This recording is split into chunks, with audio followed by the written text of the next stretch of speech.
Catholic News Roundup is brought to you in part by PewSitter.com, your online Catholic newspaper for the third millennium, CatholicMediaCoalition.org, in line with the Church, online with the world.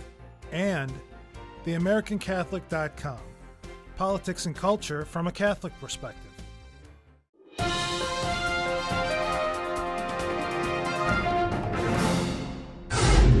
Hello and welcome to today's edition of Catholic News Roundup. I'm Matthew McAuliffe. Obama blackballing Christians. Sources are telling an Arab news agency that officials in the White House are blackballing high-ranking Maronite Christians at the request of the Muslim Brotherhood. Beirut Arab news agency Al Nashra reported over the weekend that White House Muslim envoy Dalia Moghaed canceled a meeting between Barack Obama and Basara Rahi, the head of the Maronite Church.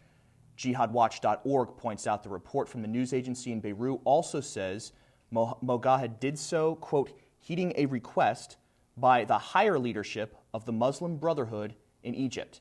This report is being heavily circulated in the Middle East. Martyrs remembered.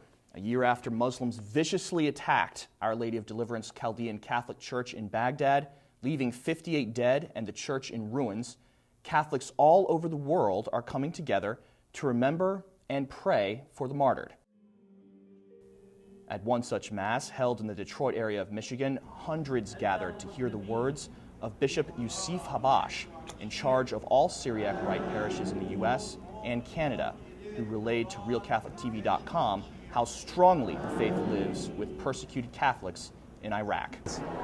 As Eastern Christian, we're ready, very ready, strongly ready to lose everything, but not our faith, not our love to Jesus. The Assyrian International News Agency reports growing concern in Iraq over departing U.S. forces, fearing that the violent persecution of Christians will only increase dramatically once Obama's plan to pull out is complete. Another Muslim attack has taken place against Christians, this time against a Coptic student, making him a Mallawi martyr. Despite claims from Egyptian media sources that 17-year-old Ayman Nabil Habib was killed in an argument over class seating, it has been confirmed that he was actually martyred for his Catholic faith. Eyewitnesses say the boy revealed a crucifix around his neck after demands from his teacher to cover up a traditional Coptic cross tattooed onto his wrist, provoking the anger of his teacher and classmates, who immediately started to strangle and beat him.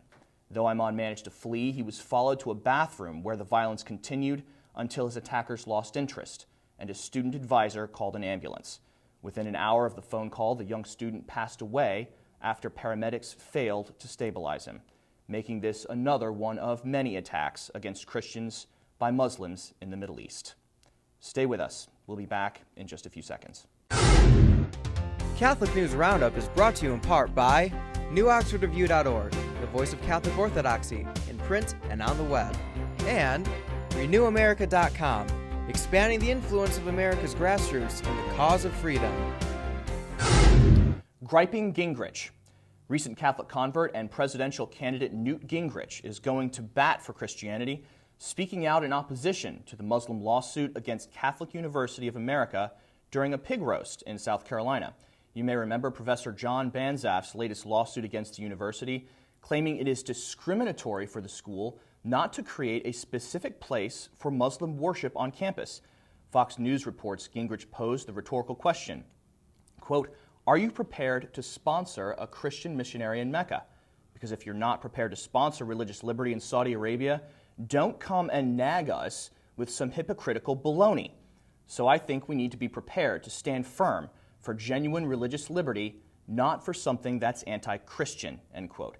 Gingrich says he would actively try to defend religious liberty across the planet, and when someone asked him about the persecution of Coptic Christians in the Middle East, he classified it as an example of what he called global anti-Christian sentiment. Taunting Tebow. Not many people have to ask who Tim Tebow is, especially now that Tebowing is quickly becoming a global sensation. Tebow, the staunchly Christian starting quarterback for the Denver Broncos, is not afraid to express his faith in public, dropping to one knee before, during, and after games to thank God for his blessings. The pose is so popular that there is even a website devoted to it, on which people are posting pictures of themselves Tebowing, called Tebowing.com. TheBlaze.com points out that what people are wondering now is how disrespectful it was for the Detroit Lions to repeatedly mock Tebow's obvious devotion to God during their game with the Broncos this past Sunday. If you would like to, you can vote on the issue and take a look at the article on our resource page by clicking the link right over here. I'm Matthew McAuliffe. Thanks for tuning in today. Be sure and tune in tomorrow for your daily dose of Catholic News Roundup right here on RealCatholicTV.com. And be sure to check out The Vortex today, where Michael talks about the latest CIA and the Catholic Campaign for Human Development. Thanks for tuning in. Be sure to tell all your friends about us. And as always, God bless you.